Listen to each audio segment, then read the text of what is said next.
Işe başlamalı жол кайгылуу кызмат бөлүмүндө иштейбиз. Ошол жерде 2020 жылдын 15 күнү 15 август күнү саат 16:00 чамасында Турманбетовго Алишер Наваев көчөнүн кесишинде Subaru Forester үлгүсүндөгү автоунаа токтоп, анткени мамлекеттик белгиси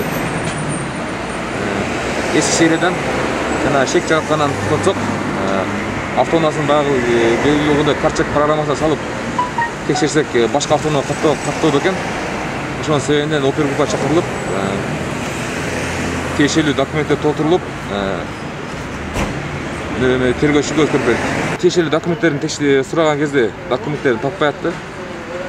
Жана дальнейшем документтерин тактап өзүбүз тактайбыз.